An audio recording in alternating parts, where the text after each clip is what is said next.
जय जय सीताराम, जय हनुमान। नमस्कार दोस्तों, स्वागत है आपका अपने चैनल अन्नू लड़ाकू पर। दोस्तों, आज इस वीडियो के माध्यम से मैं आपको करवा चौथ के व्रत की पूरी कहानी, करवा चौथ के व्रत में सरगी कैसे करें, पीरियड्स के दौरान व्रत की पूजा कैसे करें, ये संपूर्ण जानकारी इस वीडियो के माध्यम से देने जा रही हूँ।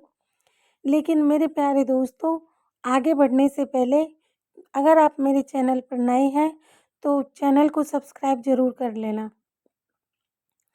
सबसे पहले शुरू करते हैं हम करवा चौथ व्रत की कथा।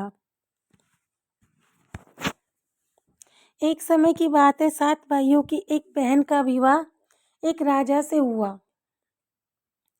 विवाह के बाद जब पहला करवा चौथ आया तो रानी अपने मायके आ गई। रीति रिवाज उसने करवा चौथ का व्रत रखा, किंतु अधिक समय तक भूख प्यास सहन नहीं कर पा रही थी और चांद देखने की प्रतीक्षा में बैठी रही। उसका यह हाल उन 7 भाइयों से न देखा गया। अतः उन्होंने बहन की पीड़ा कम करने हेतु एक पीपल के पीछे एक दर्पण से नकली चांद की छाया दिखा दी। बहन को लगा कि असली चांद दिखाई दे गया और उसने अपना व्रत समाप्त कर लिया। इधर रानी ने व्रत समाप्त किया, उधर उसके पति का स्वास्थ्य बिगड़ने लगा। यह समाचार सुनते ही वह तुरंत अपने ससुराल को रवाना हो गई।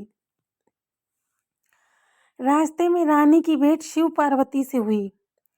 माँ पार्वती ने उसे बताया कि उसके पति की मृत्यु हो चुकी है और उसका कारण वह खुद है। रानी को पहले तो कुछ भी समझ में न आया, किंतु जब उसे पूरी बात का पता चला तो उसने माँ पार्वती से अपने भाइयों की भूल के लिए क्षमा याचना की। यह देख माँ पार्वती ने रानी से कहा कि उसका पति पुनः जीवित हो सकता है यदि वह संपूर्ण विधि विधान से पुनः करवा चौथ का व्रत करे। तत्पश्चात माँ ने रानी को व्रत की पूरी विधि बताई।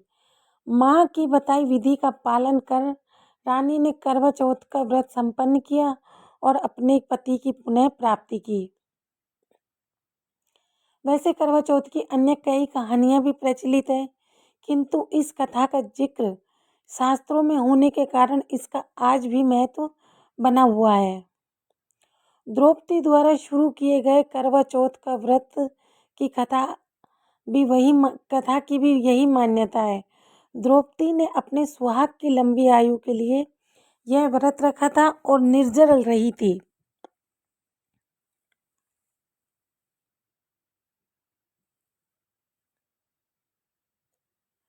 यह माना जाता है कि पांडवों की विजय में द्रौपदी के इस व्रत का ही महत्व है।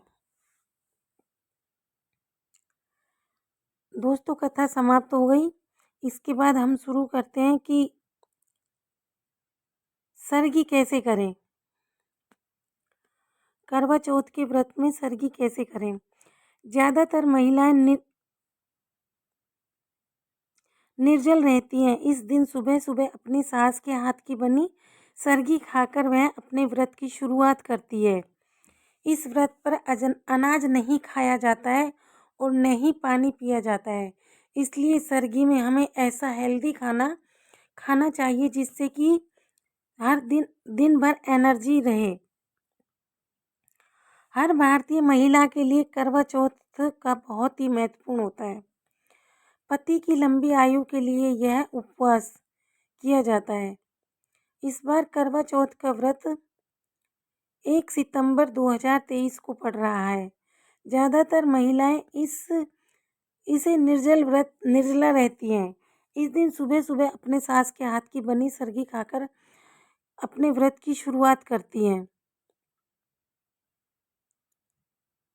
इस व्रत पर अनाज नहीं खाया जाता और नहीं पानी पिया जाता है।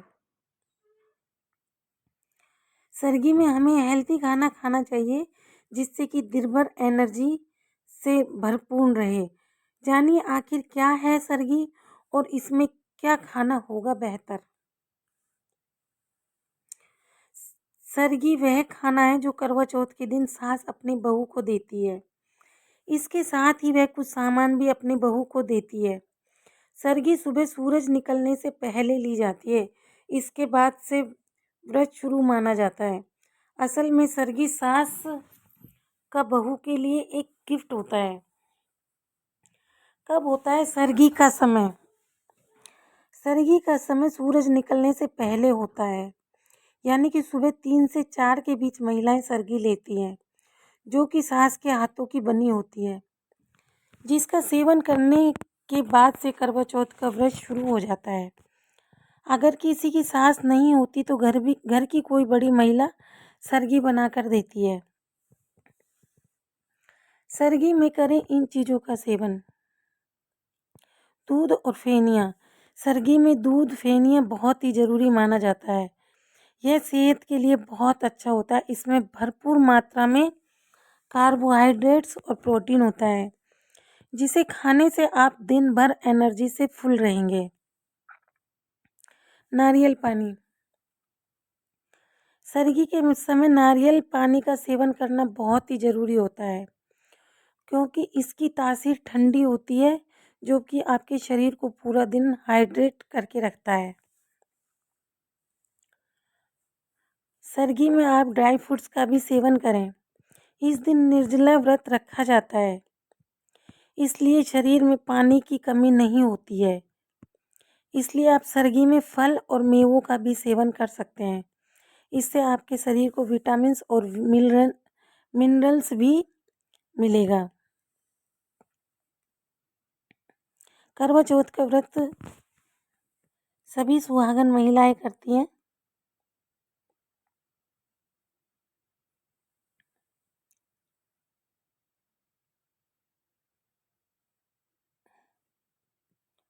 और करना भी चाहिए सभी सुहागन महिलाओं को।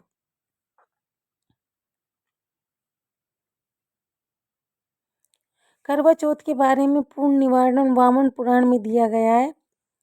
छांदोग्य उपनिषद के अनुसार करवा चौथ के दिन व्रत रखने से सारे पाप नष्ट हो जाते हैं और जीवन में किसी प्रकार का कष्ट नहीं होता है। कार्तिक मास के कृष्ण पक्ष की चतुर्थी को करवा चौथ का व्रत किया जाता है। इस बार करवा चौथ का व्रत 1 सितंबर 2023 को पड़ रहा है। करवा चौथ के बारे में पूर्ण निवारण वामन पुराण में दिया गया है। छांदोग्य उपनिषद के अनुसार करवा चौथ के दिन व्रत रखने से सारे पाप नष्ट होते हैं और जीवन में किसी प्रकार का कष्ट नहीं होता है। इससे आयु में वृद्धि होती है और इस दिन गणेश तथा शिव पार्वती और चंद्रमा की पूजा की जाती है। चंद्रमा को अर्घ देकर चंद्रमा की पूजा की जाती है और पूजन के बाद मिट्टी के बने हुए करवे में चावल, उड़द और सुहाग की सामग्री रखकर अपनी सास या सास के समान कोई बड़ी औरत, किसी सुहागिन महिला को यह करवा गिफ्ट किया जाता है।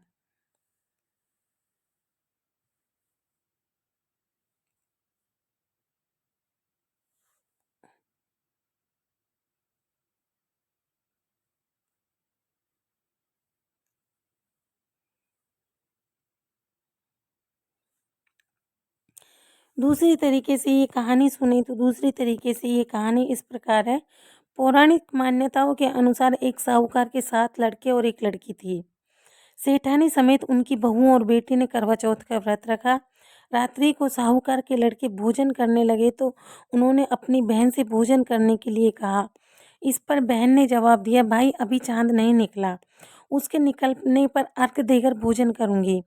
बहन की बात सुनकर भाइयों ने क्या काम किया कि नगर से बाहर जाकर अग्नि जला दी और छलनी लेकर उसमें से प्रकाश दिखाते हुए उन्होंने बहन से कहा, बहन चांद निकल आया, अर्घ देकर भोजन कर लो। यह सुनकर उसने अपनी भाभीियों से कहा, आओ तुम भी चंद्रमा को अर्घ दे लो। परंतु वो इस कांड को जानती थी। उन्होंने कहा, भाई जी अभी चांद नहीं निकला है, तेरे भाई तेरे साथ धोखा करते हुए अग्नि का प्रकाश छलनी से दिखा रहे हैं। भाभीियों की बात सुनकर भी उसने कुछ ध्यान नहीं दिया और भाइयों द्वारा दिखाए गए प्रकाश को अर्घ देकर भोजन कर लिया। इस प्रकार व्रत भंग करने से गणेश जी उस पर अप्रसन्न हो गए। इसके बाद उसका पति सख्त बीमार हो गया और जो कुछ घर में था उसकी बीमारी में लग गया। जब उसने अपने किए हुए दोषों का पता लगा तो उसके पश्चात श्री गणेश जी की प्रार्थना करते हुए विधि विधान से पुनः चतुर्थी का व्रत करना आरंभ किया। श्रद्धानुसार सबका आदर करते हुए सबसे आशीर्वाद ग्रहण करने में ही मन को लगा दिया। इस प्रकार उसकी श्रद्धा भक्ति सहित कर्म को देखकर भगवान गणेश उस पर प्रसन्न हो गए और उसके पति को जीवन दान देकर उसे आरोग्य करने के पश्चात धन संपत्ति से युक्त कर दिया। इस प्रकार जो कोई छल कपट को त्याग कर श्रद्धा भक्ति से चतुर्थी का व्रत करे उन्हें सभी प्रकार का सुख मिलेगा।